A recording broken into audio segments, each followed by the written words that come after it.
శ్రీ మహాగణాధిపతయే నమః.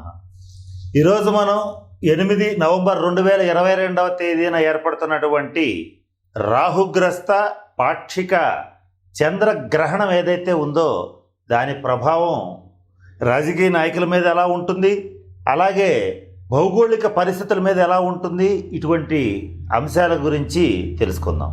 ఇవి ఎందుకు తెలుసుకోవాలనంటే ఇక్కడ ఇప్పుడు వస్తున్నటువంటి ఈ చంద్రగ్రహణం చాలా విశిష్టమైనటువంటిది. ఇటువంటి చంద్రగ్రహణం 47 సంవత్సరాల క్రితం 18/11/1975 మంగళవారం నాడు కార్తీక పౌర్ణమి నాడు అప్పుడు ఎలా అయితే పాక్షిక చంద్రగ్రహణం ఏర్పడిందో ఇప్పుడు అటువంటి పాక్షిక చంద్రగ్రహణం 47 సంవత్సరాల తర్వాత ఏర్పడబోతోంది. ఇది దీని యొక్క మొదటి విశిష్టత.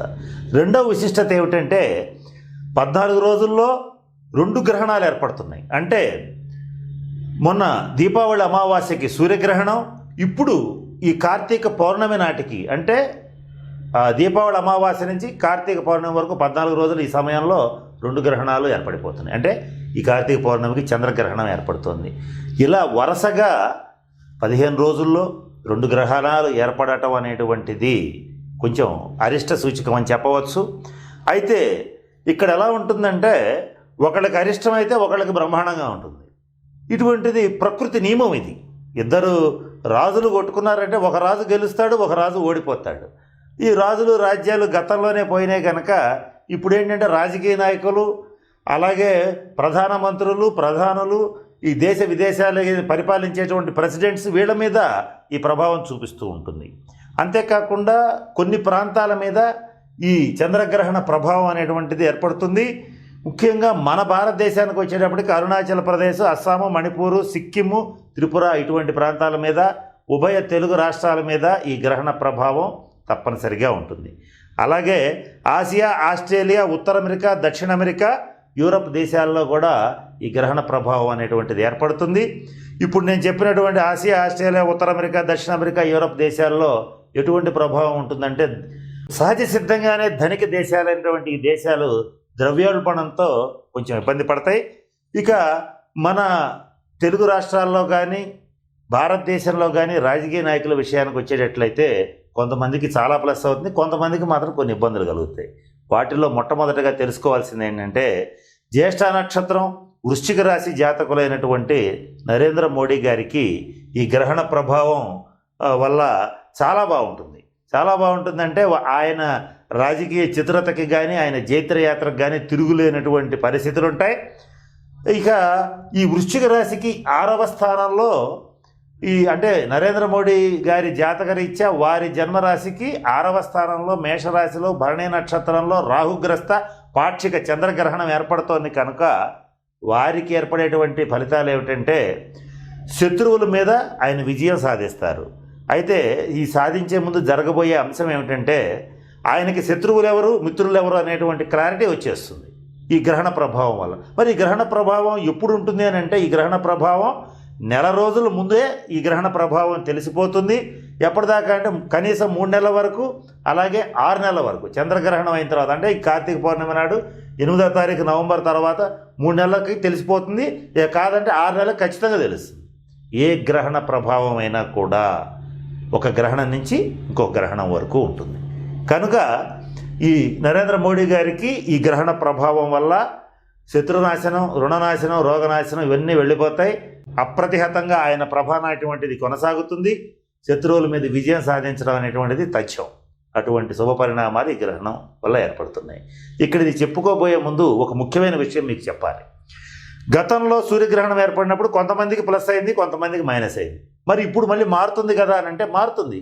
మరి ఏది తీసుకోవాలి అంటే నేను ఇందాక చెప్పిన దానికి సమాధానం ఉంది. ఒక గ్రహణ ప్రభావం అనేటువంటిది మరల గ్రహణం వచ్చేంత వరకు మాత్రమే ఉంటుంది. ఇక్కడి నుంచి ఉండేటువంటి గ్రహణ ప్రభావాన్నే మీరు క్యాలిక్యులేషన్లోకి తీసుకోవాలి, అంటే పరిగణనలోకి తీసుకోవాలి. కాబట్టి ఓవరాల్గా వృశ్చిక రాశి జాతకులైనటువంటి నరేంద్ర మోడీ గారికి అద్భుతంగా ఉంది. ఈ గ్రహణ ప్రభావం వల్ల కేసీఆర్ గారికి ఎలా ఉంటుంది?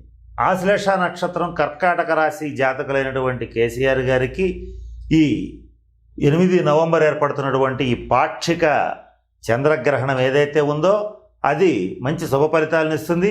వారికి దశమ రాశిలో భరణి నక్షత్రం, మేషరాశి, లో ఏర్పడుతున్నటువంటి రాహుగ్రస్త ఈ చంద్రగ్రహణం ఏదైతే ఉందో వారి పరిపాలనలో వారికి మంచి పేరు తెచ్చిపెడుతుంది, వాళ్ళకి మంచి అధికారం ఇస్తుంది. చేసేటువంటి పనుల్లో కూడా దేశవ్యాప్తంగా ప్రపంచవ్యాప్తంగా కూడా గుర్తింపు లభించబోతోంది. అంటే దశమ స్థానంలో ఏర్పడుతోంది. దశమ స్థానం జాతక భావంలో 10వ స్థానం అనేటువంటిది అత్యంత ముఖ్యమైనటువంటిది. ఆ ముఖ్యమైనటువంటి స్థానంలో ఈ గ్రహణం ఏర్పడుతోంది కనుక ఇది శుభ ఫలితాన్ని ఇస్తోంది కనుక వారు చేసేటువంటి పనిని ప్రజా పరిపాలన. ఆ ప్రజా పరిపాలనలో మంచి స్థితికి వెళ్ళటం, మంచి పేరు ప్రతిష్టలు తెచ్చుకోవటం దేశవ్యాప్తంగా ప్రపంచవ్యాప్తంగా జరగడం అనేది జరుగుతుంది. అయితే ఈ గ్రహణ ప్రభావం ఎప్పటి నుంచి ఎప్పటిదాకా ఉంటుందని గతంలో చెప్పుకున్నాం. ఒక నెల రోజుల ముందు నుంచి ఈ గ్రహణం అయిపోయిన తర్వాత 3 నెలల వరకు ఉంటుంది, అలాగే 6 నెలల వరకు ఉంటుంది. కొన్ని సందర్భాల్లో మాత్రం ఒక గ్రహణం ఏర్పడిన దగ్గర నుంచి మరొక గ్రహణం ఏర్పడే వరకు ఈ గ్రహణ ప్రభావం అనేటువంటిది ఉంటుంది. ఇక మరొక ముఖ్యమైనటువంటి విషయం ఏంటంటే ఆంధ్రప్రదేశ్ ముఖ్యమంత్రి గౌరవనీయులైనటువంటి జగన్మోహన్ రెడ్డి గారు ఆర్ద్ర నక్షత్రం మిథున రాశి జాతకులు. ఆయనకి 11వ స్థానంలో ఈ గ్రహణం ఏర్పడుతోంది. ఆయనకి ఈ గ్రహణ ప్రభావం వల్ల ఏ పని చేసినా లాభం కలుగుతుంది. ప్రతిపక్షాలు ఆయన మీద కుట్ర చేసినా కూడా అది చివరికి ఆయనకి పాజిటివ్గానే మారుతుంది. అంటే ఆయన చేపట్టే ఏ కార్యక్రమం అయినా సరే చక్కగా శుభప్రదంగా ముగుస్తుంది. అసంకల్పిత లాభం, అయాచిత లాభం ఇటువంటివన్నీ కూడా కలుగుతాయి. లాభస్థానం అంటే ఏమిటంటే మనం ఏ పని చేసినా ప్లస్ అవటం, పాజిటివ్ అవటం, అటువంటి పరిస్థితి ఈ జగన్మోహన్ రెడ్డి గారికి ఏర్పడుతుంది. కనుక వారికి కూడా ఈ గ్రహణ ప్రభావం అనేటువంటిది తప్పనిసరిగా శుభ ఫలితాలను ఇస్తుంది. ఇక పుష్యమి నక్షత్రం కర్కాటక రాశి జాతకులైనటువంటి చంద్రబాబు నాయుడు గారికి కూడా దశమ స్థానంలో ఈ గ్రహణం ఏర్పడుతోంది కనుక వారికి కూడా ఇది ప్లస్సే. ఈ చంద్రగ్రహణం అనేటువంటిది వారికి కూడా వారు చేసేటువంటి రాజకీయ పనిలో అంటే రాజకీయ వృత్తి స్థానం, ఇది దశమ స్థానం అనేటువంటిది వృత్తి స్థానం, కర్మస్థానం, రాజ్యస్థానం అంటే రాజ్యాధికారం ఏర్పడటం ఇటువంటివన్నీ ఏర్పడతాయి. ఇక్కడ మనం చెప్తుంది ఏంటంటే చంద్రబాబు నాయుడు గారికి అద్భుతంగా ఉందంటున్నాం, జగన్మోహన్ రెడ్డి గారికి అద్భుతంగా ఉందంటున్నాం. మరి ప్రస్తుతం జగన్మోహన్ రెడ్డి గారు ముఖ్యమంత్రిగా ఉన్నారు, చంద్రబాబు నాయుడు గారు ప్రతిపక్షంలో ఉన్నారు. ఉన్నప్పటికీ కూడా వారి జన్మజాతక రీత్యా బాగుంది అని మాత్రమే చెప్తాము. అంటే చంద్రబాబు నాయుడు గారి జన్మజాతక రీత్యా వారికి మైలేజ్ పెరుగుతుంది. గతంలో ఏర్పడినటువంటి నిందలు అపనిందలన్నీ తొలగిపోతాయి. కనుక మరి ఎలక్షన్స్లో రేపు రాబోయే ఎలక్షన్స్లో ఎవరు గెలుస్తారు అని అంటే ఆ సమయంలో ఆ నక్షత్రాన్ని బట్టి అంటే ఎలక్షన్ డేట్ను బట్టి ఆ సమయంలో పోటీ చేసేటువంటి నాయకుల యొక్క జాతకాలను బట్టి ఎవరెవరు కలుస్తారు, ఎవరెవరి జాతకాలు కలిస్తే ఎంత బలం వస్తుందనే దాన్ని బట్టే చెప్పవలసి ఉంటుంది. ఇక ఉత్తరాషాఢ నక్షత్రం మకర రాశి జాతకులైనటువంటి పవన్ కళ్యాణ్ గారికి ఈ రాశి అంటే మకర రాశి నుంచి 1, 2, 3, 4వ రాశిలో మేషరాశిలో గ్రహణం ఏర్పడుతుంది. ఇది కొంత పవన్ కళ్యాణ్ గారికి ఇబ్బందికరమైనటువంటి గ్రహణం అని చెప్పాలి.